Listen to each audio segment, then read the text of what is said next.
All right, guys, what is happening? Yours truly is back with another review. We are now on volume 14, or rather, I'm done with volume 14 of Iron Man Return of the Ghost. Not the Return of the Ghost, just Return of the Ghost. Not that that really matters, but it bears repeating because there's a volume called The Return of Tony Stark. This is simply Return of the Ghost. Let's see. This is $44.99, guys. Second print. The first print of this came out in 2019, and this one came out 3 years ago in 2022. Pretty quickly. I don't even know why. I don't know why they decided to reprint this being an Iron Man title, this being this group of books for whatever reason. It's not like the Stark Wars, where it took 10 years for that to be republished. It took them 3 years to republish this for a second print. Return of the Ghost, covering 1988 to 1989 issues of Iron Man 233 to 244.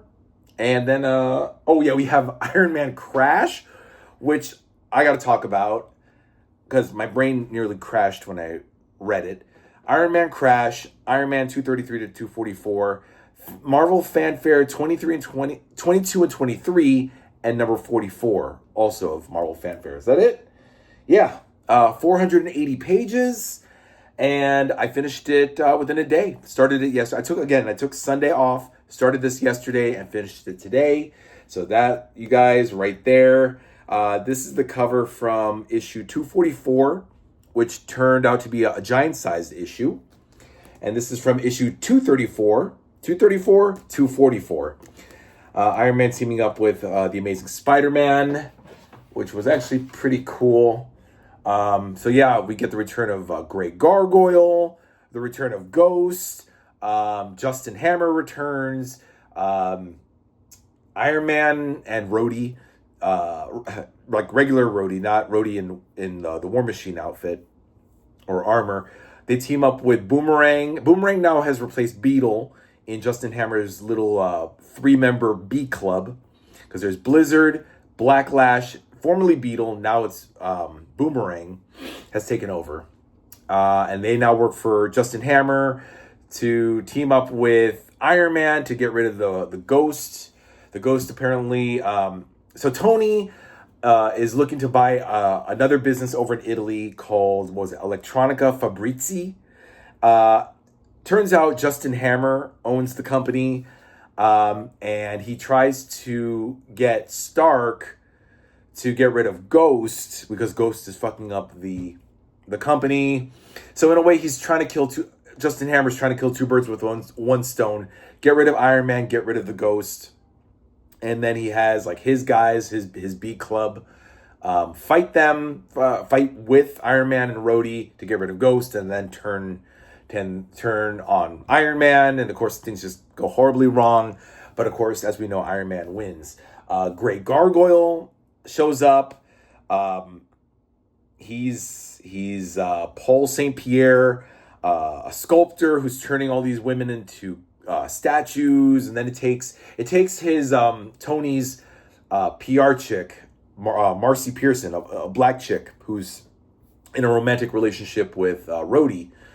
They broke up and now they're back together, and she manages to uncover Grey Gargoyle in LA, and of course Iron Man saves the day there.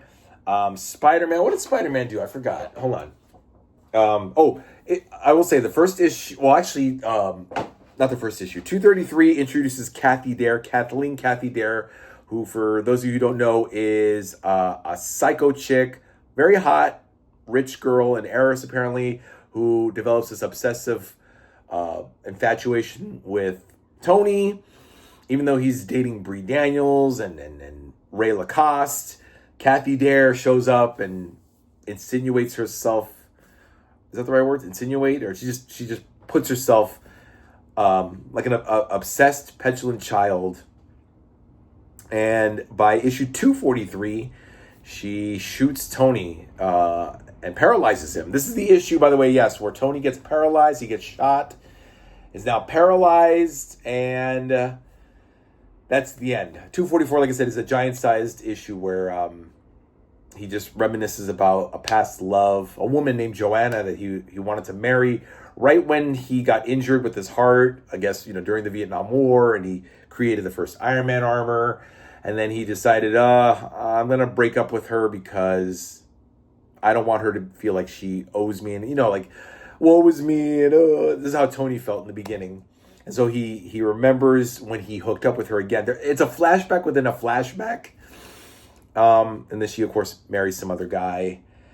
And that's that. Howard Finch was his name. Howard, just like Tony's dad's name. And in the meanwhile, Rhodey and Clay Wilson, who was Force, the villain Force, is now working for Stark's company, a subsidiary of Stark Enterprises. He puts on a black Iron Man outfit and joins Rhodey in fighting the Fixer in that same issue. So yeah, Kathleen Dare. Wow.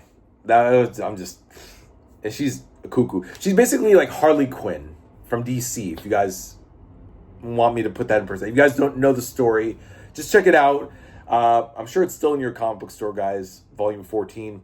But yeah, that was pretty crazy. It was very much like a soap opera, like something you would see in a daytime soap opera.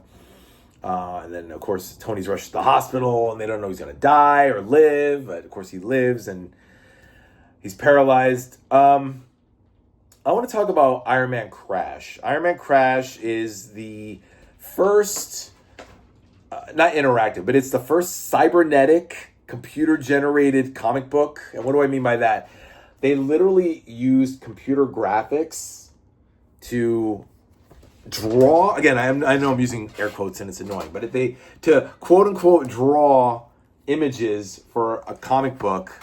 It's not really all that spectacular, guys, but I guess for 1988, because that's when it came out, 1988, it was pretty radical and bold. But I really didn't care for this story at all. I might even say, I know we shouldn't say hate, but I borderline hated this story for a number of reasons. First of all, the fonts were so small and not like the usual big fonts like they should be. Didn't care for the story. There was a lot of technological jargon and psychobabble. A lot of big business court. This takes place in the future, by the way. Basically, the story is in the future or the near future, Tony has pretty much given up being Iron Man and he's become a technocrat. A technocrat basically is he's become. It's kind of like what Doctor Doom is, in a way. I mean, he's a despotic tyrant, Doctor Doom, but a technocrat. Like he rules with the strength of technology. He's a leader in the technological field, not necessarily arms, but he's just a ruler in the technological world. And, no, that's not it. That's a Spider-Man issue. I just jumped ahead. I don't know, guys. So then there's a rival in Japan, somebody in Japan that's stealing his technology, not unlike in the Stark Wars or Armor Wars.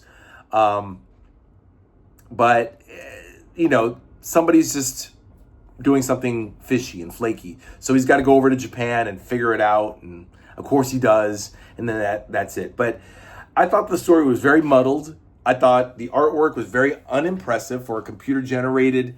I don't know. You tell me, guys. I don't know. What are we supposed to see here? I mean, yeah, maybe in 1988 this was something radical and cool. But I don't know. What do you see, guys? Do you see anything impressive from these panels? It's just not really, nothing there. I mean, Crash is a pretty apropos title. I think it's very appropriate. And I really don't have anything more to say about it. Mike Sands wrote it and drew it, and did the lettering and the coloring. And, Mike Sands, fuck off. You ruined it. It's a graphic novel, by the way. It's a computerized graphic novel. It's like 60 some odd pages. It's funny. Right in the way back, when you finish the story, there's even like how they did it. Like how they shit. 1 second. They talk about, just how they did it in the back and who did what. And you know what I did, guys? I totally skipped this part. I was just like, I don't care. Just breezed right through it. Didn't really let it sink in.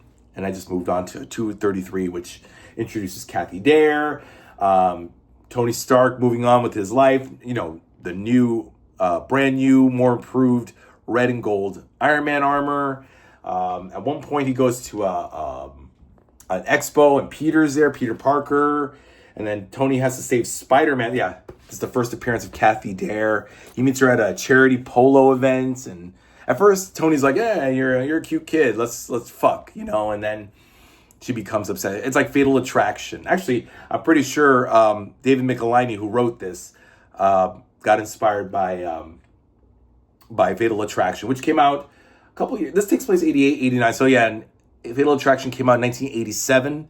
So I'm pretty sure he got the inspiration for that. Hot chick, but yeah, he should have kicked her out sooner. This is Marcy Pearson, by the way. She's supposed to be black, but apparently she was adopted by white parents and grew up rich, and Rhodey hooks up with her, and this is where she's in that Grey Gargoyle storyline. Very classic 80s.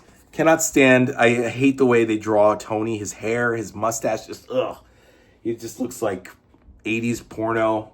Just look at Peter. Like, Peter is handsome. Peter looks good. You know, the hair, the face. You know, he doesn't have this bullshit with the mustache like Tony. Oh yeah, so David Michelinie did all of the writing. Jackson Butch Geis, or Butch Geis, I guess now that he was commonly known, who just passed away a couple days ago. And Peter David. I just found out also that Peter David died. Everybody's dying. So Jackson Geis, it was just funny how, not funny, but interesting how, and weird how I'm reading this book, and Jackson Geis, Butch Geis, did the bulk of the artwork. So I went on Wikipedia to look him up, and I just found out he died, what was it, June 1st? Or June 2nd? Like, he just died. No, what's today, June 3rd? So he died like a few days ago. And it's like, yeah, like the 1st. I think he died on the 1st. So I don't know. I just thought that was just really crazy. That's why I posted in the posts section that I just found out he died, and I'm reading, you know, the stories with his artwork. I don't know. It's just crazy stuff. I'll be honest, guys. And so R.I.P. Butch Geis, R.I.P. Peter David. Peter David, love his writing. He died like May 26th. Poor guy. Oh, God. Everybody's dying. And Jonathan Joss. I want to make a note, guys. If you guys get to this part of the video, look up Jonathan Joss. Terrible tragedy. He was Red Corn in on King of the Hill, Parks and Recreation, which I never watched. I won't get into that, guys, but just look him up and remember his name, Jonathan Joss. And yeah, guys, that's pretty much it. I don't know. At one point, what is this? Issue 237, he fights an alien up in outer space. Actually, this was a pretty cool one-off story.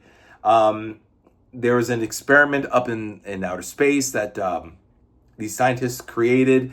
So the lawyers say, hey, Stark, we'll drop all the lawsuits against you if you tell Iron Man to go up to outer space, to this space station called the Coons, like Dean Coons, or Cunts, as I like to say, and get rid of this monster.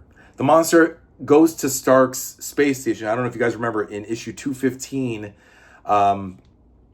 which was the first story in the Stark Wars, volume 13,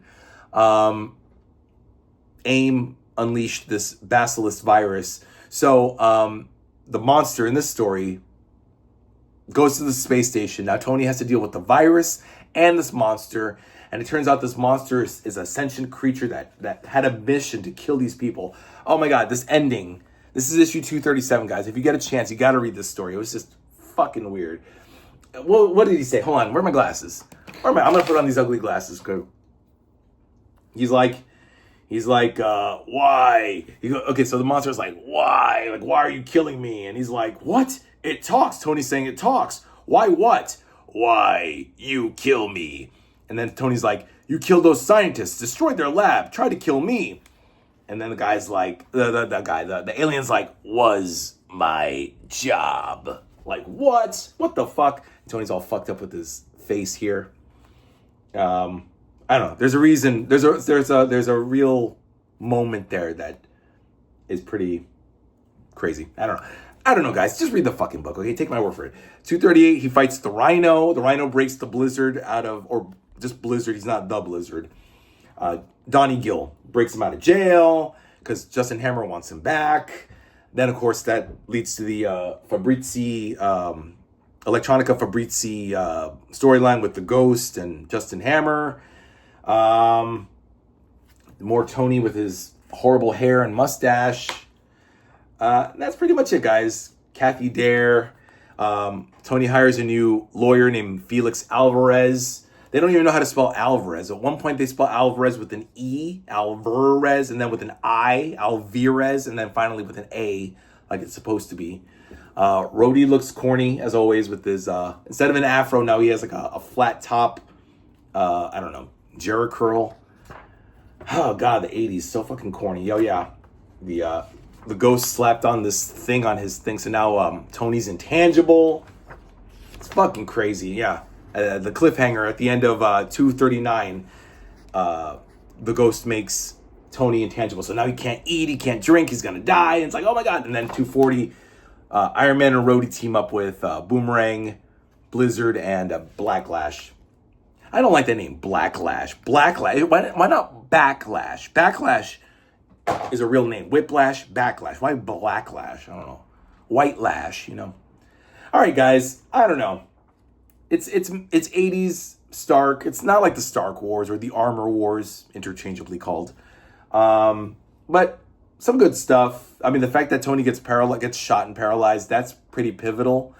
I'm spitting all over.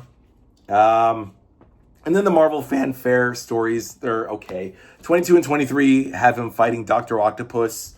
And then number 44, actually that was from 1985, by the way. They stuck in two stories from 1985 in this compilation, which takes place years later. But again, it's chronological.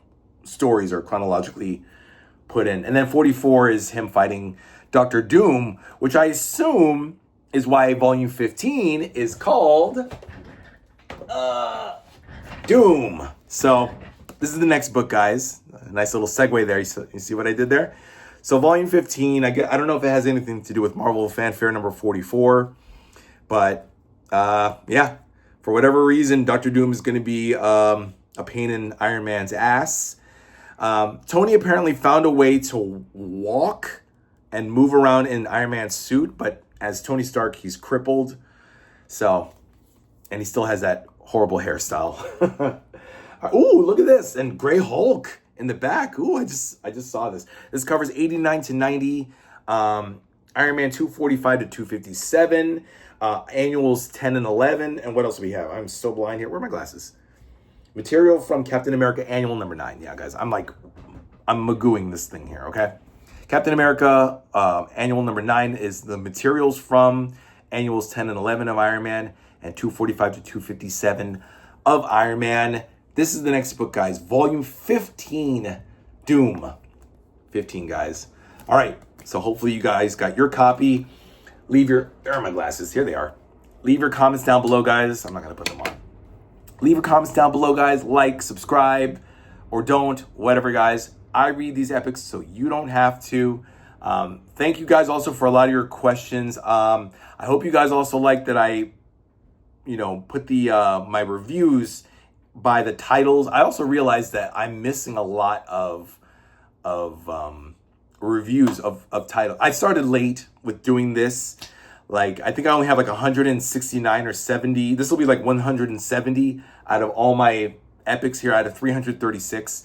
So I think when I finish reading Thor, when I get to the end of reading everything, I'll go back and do a revisited series of titles. So I did all of Daredevil. So like X-Men, like I barely did any X-Men. So I'll probably do Volume 6 Proteus and say, hey, so in this title, blah, blah, blah, blah, blah, blah, stuff like that. That's just something for the future that I'm thinking about. Plus, and also I will do the my most expensive epics that I purchased, guys. I did all my research. I got it all set, guys. I just got to like sit down and put all the the text on the screen so you guys can see how much, rather than just me telling you how much, just, you know, like a countdown, like a top 10 countdown. Got so many ideas, guys, so please stay tuned. Don't go anywhere. Keep subscribing.